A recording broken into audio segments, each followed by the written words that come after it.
I'm Senator Artie Mondello, and you're watching Now Dig This. And this is the Theremin.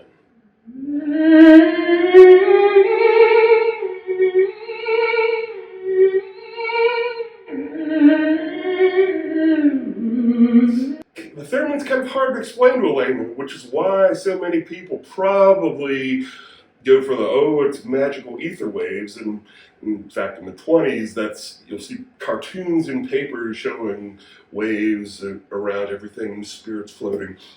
It's much simpler. If you've ever used an old radio and you've walked by and there's an interference as you go, it's the same principle. There's the electrical principle of capacitance, which is basically storage of an electrical charge between two conductive plates. A battery is kind of a similar idea. Capacitance can vary based on the distance from the plates. What happens with the theremin is that the distance from your body, from your hand or any other interfering thing, to this antenna creates a capacitor. This is where the electromagnetic charge comes. Your body is the plate that leads to ground. So yes, you are funneling electricity, fortunately at a small enough voltage and amperage to not be felt. So basically by moving your hand forward and backward, you alter that capacitance. And how it creates the sound with these radio waves, it's called the concept of the beat frequency. So you have two identical waves together. Like say if you're tuning a guitar and you have one string just slightly tuned less than the next one, it's like when they're in perfect tune, there's no effect. If one frequency changes slightly, you get a effect on the sound, which if you play guitar, you're definitely familiar with. This works on the exact same principle, but in radio waves. So these two inaudible waves, when they fly apart there, they create a beat frequency that's up in the hearing range. So this one, the closer the pitch antenna, closer your hand is, the higher the tone. And on the left here, this loop is the volume antenna, which works in a super simple fashion. Basically, the closer your hand is, the quieter, and as you lift it, the louder it gets. They're at different angles from each other to prevent interference because everything interferes with the theremin. You can walk by, in fact I've had to tune it like at least 3 times just setting up here because temperature change as it adjusted to it. I moved it slightly closer to the wall, that made a change. So you're all, in fact, there we go again. So, and that's one of the problems with playing a theremin live. If you're doing it in a band ensemble, you've entered the 11th circle of hell because everybody on that stage, and stages have never been smaller, everybody on that stage affects it, and you're lucky to carve yourself out of a spot. And God help you if somebody decides the guitar player or bass player should be next to you, because the neck of that instrument, look, I'm going to sit here. If I'm holding that note, and then here comes the guitar. And so it's a hell of a thing. It's hard enough just to maintain a note as it is, but with everything flying around you, it's not a task for the timid. In fact, one time I was doing a performance with a band at theater in Ormond Beach, at a museum in Ormond Beach. And in the middle of the presentation, this old fellow just walks up to me as I'm playing, and it's like, how do you work this fool thing? And so I'm trying to maintain it. It's the best thing, my best advice if you're playing a theremin on stage is get some police tape and put around you so that nobody can enter that field. Now dig this. I'm Senator Artie Mondello of Sin Mountain, Georgia, and I'm here today to demonstrate the instrument known as the theremin. The theremin, this critter right here actually is one of the very first electronic instruments ever created. It actually predates the electric guitar by at least a decade. It was invented in 1919/1920 by a young Russian inventor, Lev Theremin, which the instrument was known as the Theremin box after he was created. Of course, later when he hit the United States at Ellis Island, they chose to turn that name into Leon Theremin, thus the name it's known. The Theremin instrument was actually invented purely by accident. Dr. Theremin was working on a device to measure gases using radio waves. Now understand, the radio tube had only been invented just a few years prior. Its use for amplification was almost unheard of. But as he was trying out this device, he noticed that when he got closer, the pitch would rise and away the pitch would fall. And with some experimentation, he discovered he could make a simple tune out of it.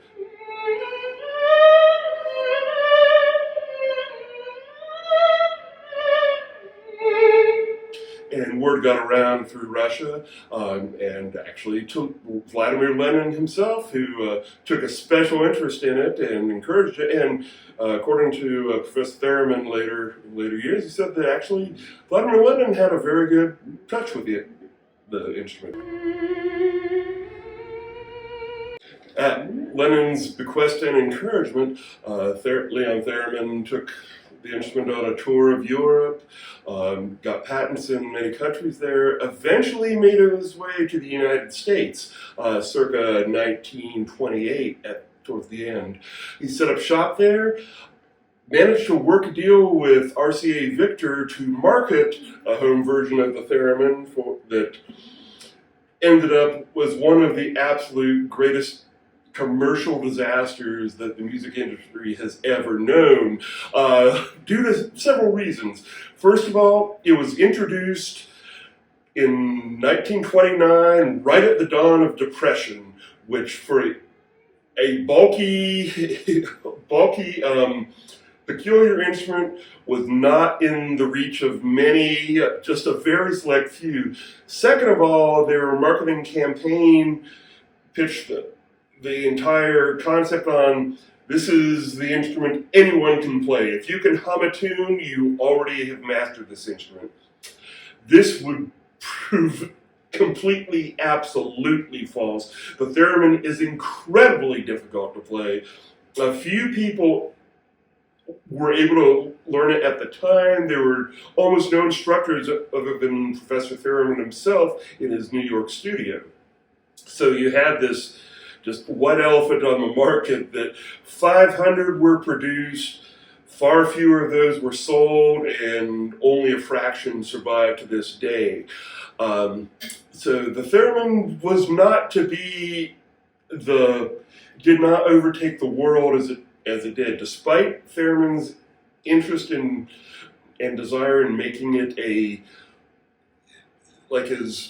just as common as the violin or piano in orchestras, and to not be considered a novelty. It became the novelty that it was pretty much destined to.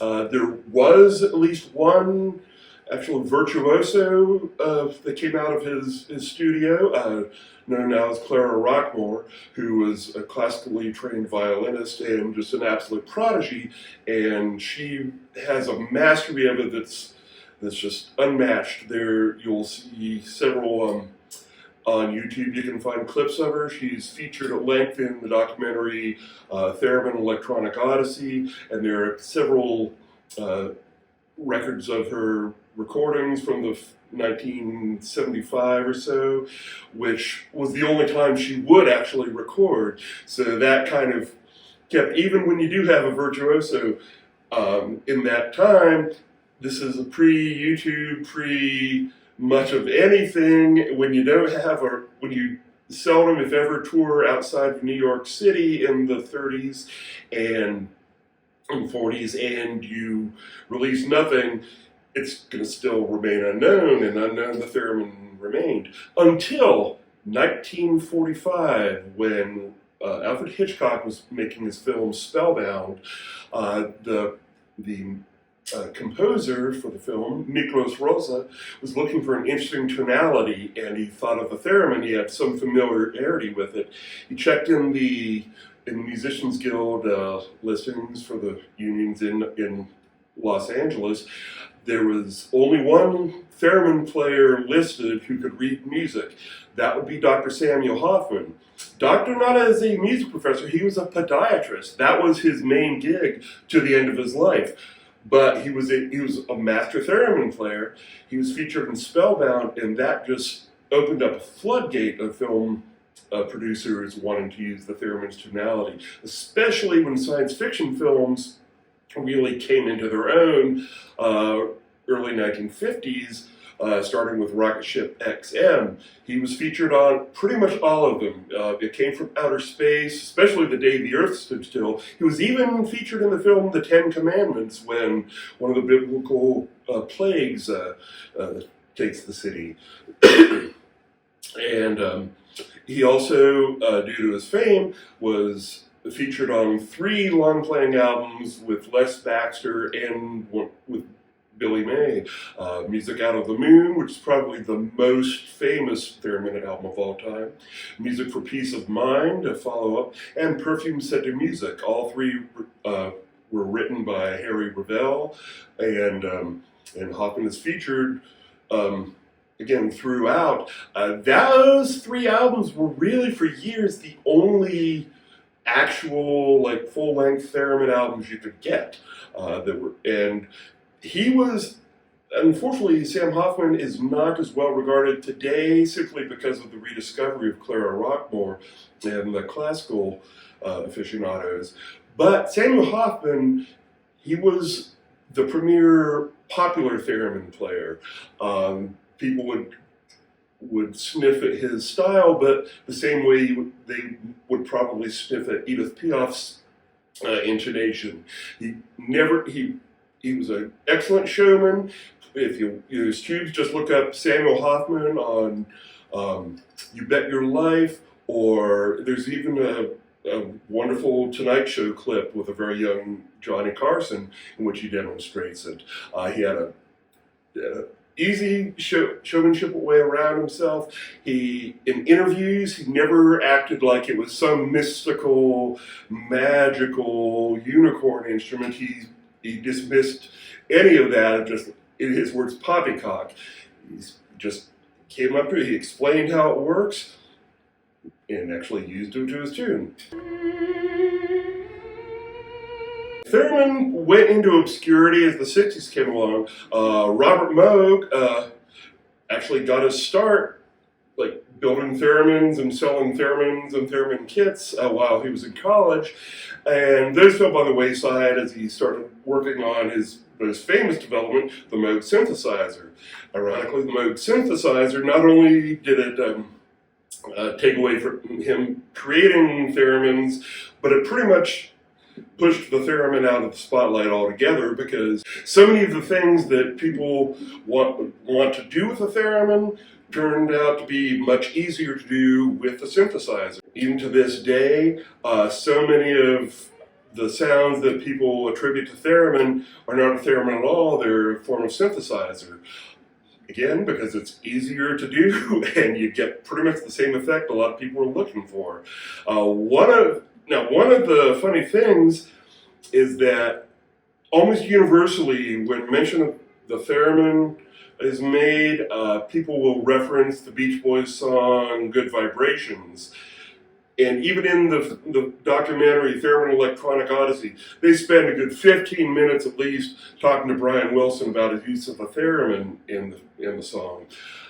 The thing is, it wasn't a theremin. It was not a theremin at all that it was used. It was an instrument that was called the electro-theremin by a fellow, Paul Tanner, who had worked on a recording date in which he witnessed a theremin player having some trouble getting the pitch, and he thought, there's got to be a better way.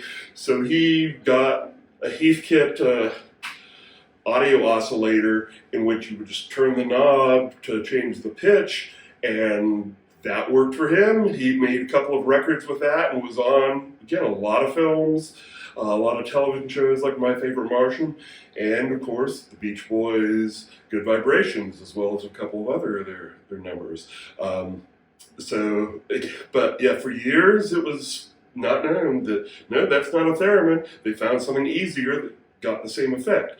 Until really about 1991, Robert Moog started to manufacture theremins again with his company Big Briar. Two books came out from research publications, Incredibly Strange Music and Incredibly Strange Music 2, which spoke of the theremin a lot, including having an interview with Robert Moog, and so that stirred more interest as well. Then the documentary Theremin Electronic Odyssey came out. Highly recommended, but it's full of misinformation.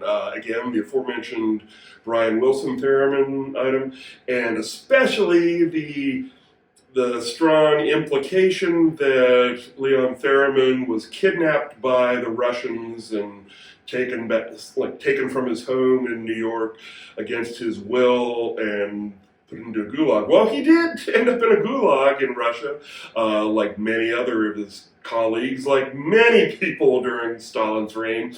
But the fact is, Theremin actually left of his own device. He had racked up an absurd amount of debt, and he was also concerned about the burgeoning war in Europe that seemed like an inevitability at the time. So he returned to Russia, didn't tell anybody back home that he was doing it or why, left a wife there freaking out.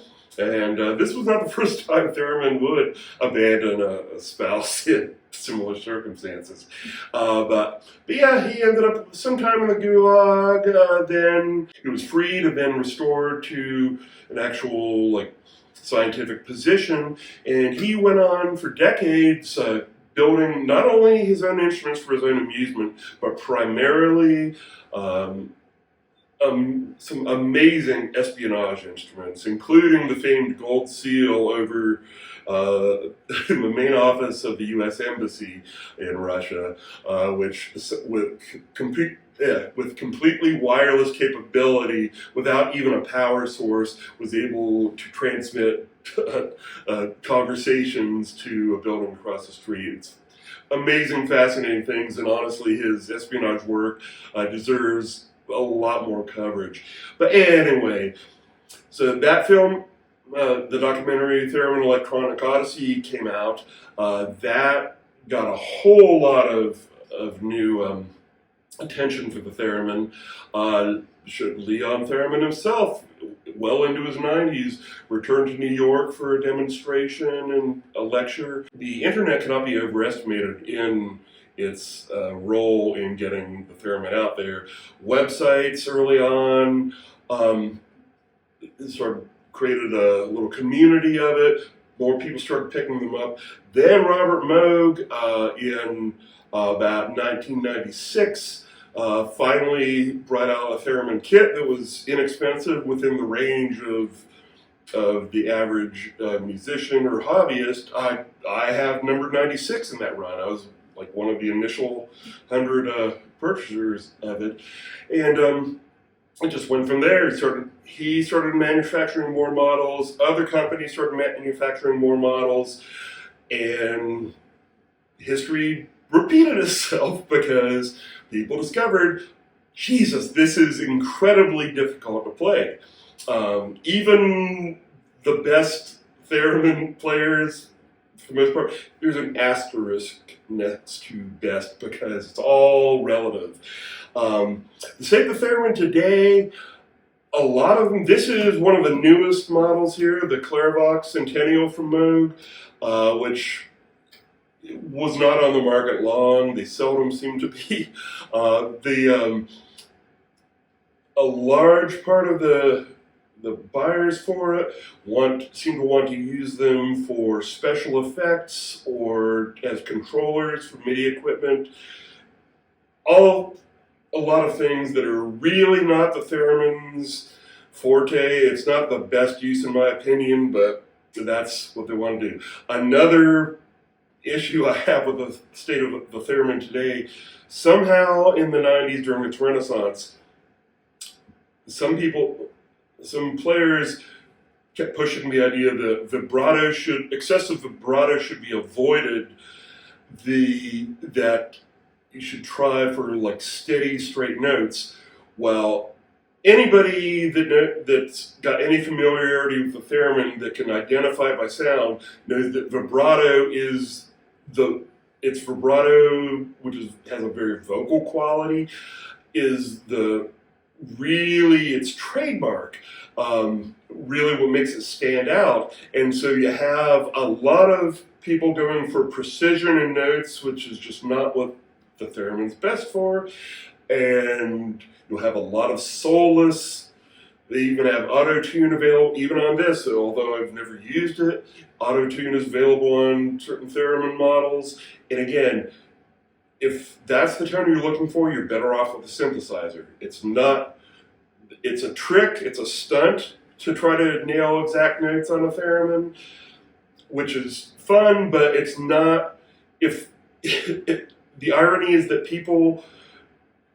these people like tense up the concept that the theremin is a novelty, but then they'll post a video of them trying to play like a piano number or a harp number on the theremin. And it's like, well, that's when it becomes a novelty, when you're taking, it's like using a spoon for a fork or vice versa. When you're using something in the way that it's not really best utilized, that is a novelty. And again, you're going to get a better feel and tone if you just use a synthesizer or even just a Hammond organ and just manipulate it that way. So that said, again, the theremin remains a novelty well over a century after its invention. The principle of it has not changed much at all. This one here has a lot more features than the old original ones or the hobby ones, but it's still the same principle of just electric field, beat frequency between it, and just the same principle.